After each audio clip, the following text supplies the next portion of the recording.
Le processus de recrutement du NHS est long, complexe et très manuel, ce qui le rend vraiment difficile à mettre à l'échelle. Aujourd'hui, je vais vous montrer comment nous pouvons orchestrer ce processus de manière transparente, en réunissant agents, robots et personnes pour accélérer le recrutement tout en dépassant les objectifs du Trust. Avant d'examiner la solution, il est vraiment important de comprendre l'ampleur du défi de recrutement auquel font face aujourd'hui les organismes du NHS. Dans de nombreux trusts, les pénuries de personnel persistent, tandis que les processus de recrutement restent complexes, hautement manuels et fortement axés sur les documents. Ces charges administratives ralentissent le recrutement et créent des pressions opérationnelles importantes sur les équipes RH. Actuellement, le délai moyen de recrutement du NHS est d'environ 14 semaines, ce qui signifie que les postes vacants restent ouverts pendant de longues périodes. Cela augmente souvent la dépendance au personnel intérimaire, ce qui accroît les coûts opérationnels et crée une instabilité de la main-d'œuvre.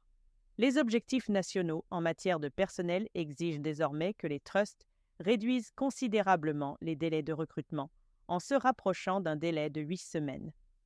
Répondre à ces attentes avec des processus largement manuels est de plus en plus difficile. L'impact du délai de recrutement actuel prolongé dans les trusts est substantiel. On observe des abandons de candidats au cours de cycles de recrutement plus longs, une disponibilité retardée de la main-d'œuvre affectant les soins aux patients et une augmentation des coûts de personnel temporaire pour compenser les abandons de candidats. Si nous examinons d'abord le processus de recrutement actuel du NHS, il est clair qu'il est fragmenté et hautement manuel. Les responsables du recrutement doivent naviguer dans des systèmes déconnectés comme ESR et TRAC, ce qui signifie qu'une grande partie de leur temps est consacrée à des tâches administratives répétitives, comme lier les postes vacants de TRAC à ESR ou saisir manuellement les données ESR depuis TRAC. Cela crée des inefficacités à tous les niveaux. De plus, les trusts du NHS reçoivent souvent un grand nombre de candidatures pour chaque poste vacant. Avec un processus de présélection longue et courte, entièrement manuel, les responsables du recrutement et de l'embauche doivent examiner chaque candidature une par une pour évaluer l'éligibilité. Le résultat ? Un délai de recrutement très lent et, franchement, un travail monotone et frustrant pour le personnel du NHS.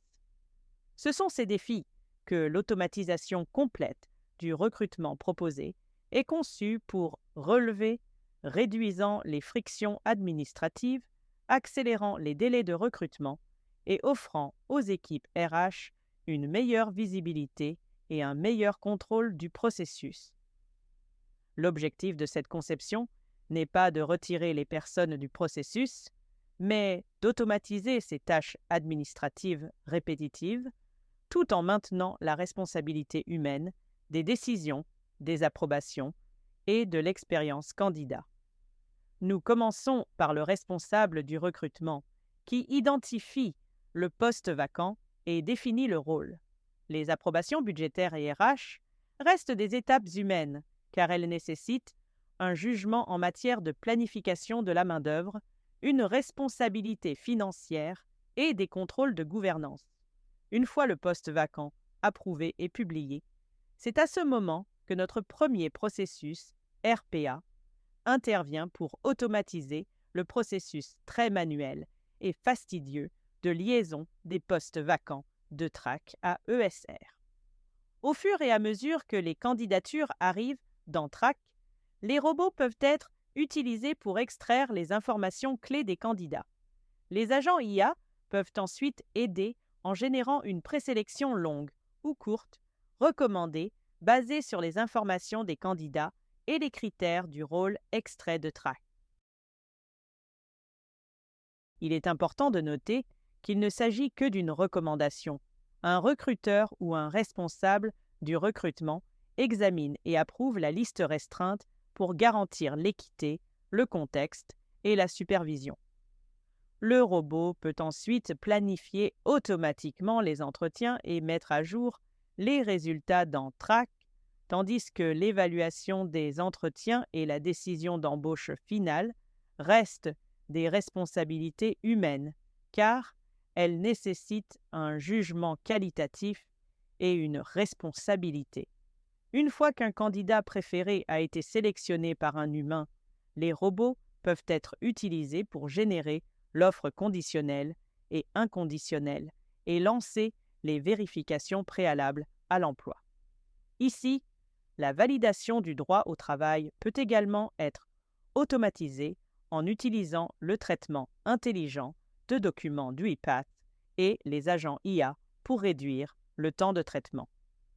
Les vérifications sont toujours acheminées vers les RH pour un traitement manuel afin de maintenir la conformité dans les cas complexes. Une fois toutes les vérifications terminées avec succès, la RPA peut être utilisée pour générer automatiquement un contrat, exécuter le processus très fastidieux de saisie ESR depuis Track pour les équipes RH et de paie, et enfin, les robots peuvent être utilisés pour compléter l'archivage et l'emballage de la documentation des nouveaux arrivants de Track vers le système de fichiers interne du Trust, car elle ne reste sur le système que pendant 6 mois. L'intégration peut également être grandement facilitée avec l'aide d'un agent conversationnel externe qui répond aux questions courantes des nouveaux arrivants adaptés à la politique du Trust. En même temps, les questions de recrutement interne des responsables du recrutement concernant le statut des postes vacants ou les processus d'approbation de recrutement pourraient être traitées par un agent conversationnel interne. Cela empêchera l'équipe de recrutement d'être constamment interrompue par des questions basiques et rapides et les libérera pour un travail plus complexe. Voyons maintenant certains des agents en action. Cet exemple va vous montrer le docteur Angela Test qui postule pour le poste de chirurgien cardiothoracique dans un trust du NHS. Une fois que E.T. a été publié sur Track, Angela postulera pour le poste.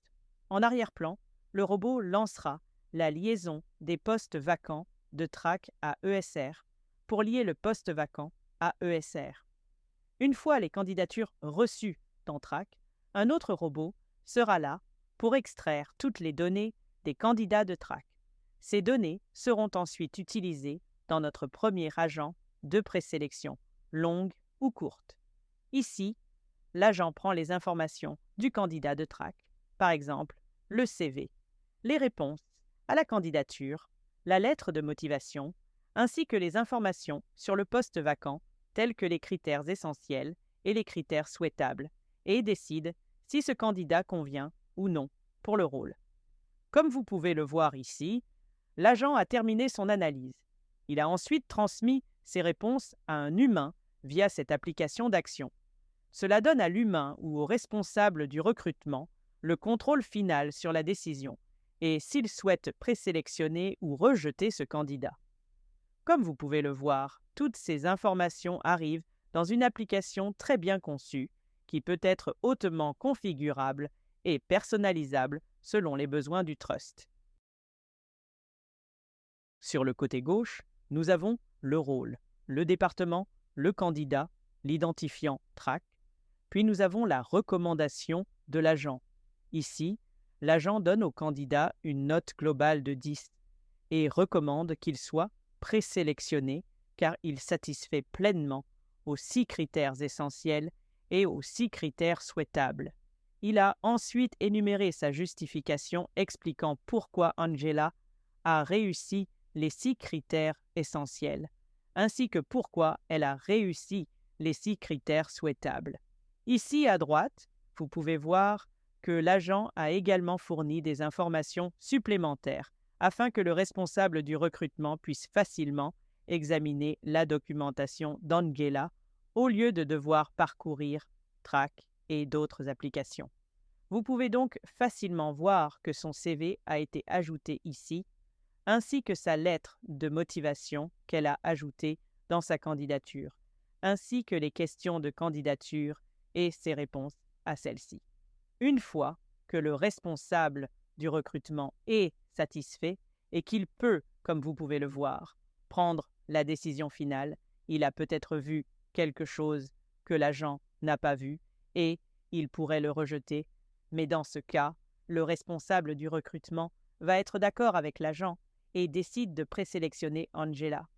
Une fois que cela a été soumis, le processus continue. Ensuite, en arrière-plan, les robots mettront à jour Track, enverront les résultats aux candidats et planifieront les entretiens. Ensuite, les humains, les responsables du recrutement et les responsables de l'embauche conduiront évidemment ces entretiens, enregistreront leurs décisions, puis sélectionneront les candidats préférés. Ici, une offre conditionnelle a été émise et cette offre a été acceptée par Angela, ce qui déclenche ces vérifications préalables à l'emploi que le robot effectuera dans Track. Des choses comme la vérification DBS, les références et les vérifications du droit au travail. Dans ce cas, nous utilisons également un agent qui utilise notre outil de traitement intelligent de documents que nous appelons XP pour extraire ces informations du document de droit au travail d'Angela. Dans ce cas, nous nous assurons également que les humains restent dans la boucle.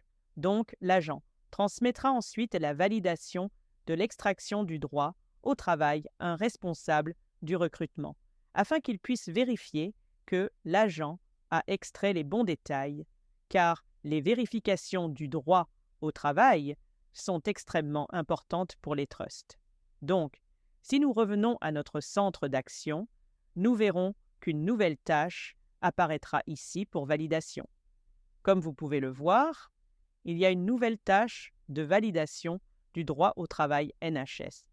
Le passeport britannique d'Angela est apparu et nous pouvons valider que ce que le robot a extrait est correct. Donc, oui, le 13 mars 2025 était la date d'émission, la date d'expiration est le 13 mars 2027. Et nous pouvons également voir que la référence unique a également été correctement extraite 9923714 et que le type de droit au travail est citoyen britannique. Une fois que nous sommes tous satisfaits de cela, nous pouvons également cliquer sur Soumettre et ces informations seront ensuite renvoyées pour le reste des processus. En arrière-plan, un robot peut ensuite télécharger ces données extraites du droit au travail vers les systèmes pertinents comme Trust ID ou Track. Toutes les vérifications sont satisfaisantes. Donc, en arrière-plan, un robot va générer le contrat pour Angela dans Track et l'envoyer, ainsi qu'effectuer le processus très fastidieux et répétitif de saisie ESR depuis Track pour les équipes RH et de paie, et un autre robot sera là pour télécharger toutes les informations de candidature d'Angela qui sont actuellement stockées dans Track, car Track ne les conserve que pendant 6 mois, et la plupart des trusts aiment les télécharger et les enregistrer dans leur propre référentiel de fichiers. Cela sera également fait, et ensuite, le processus est terminé.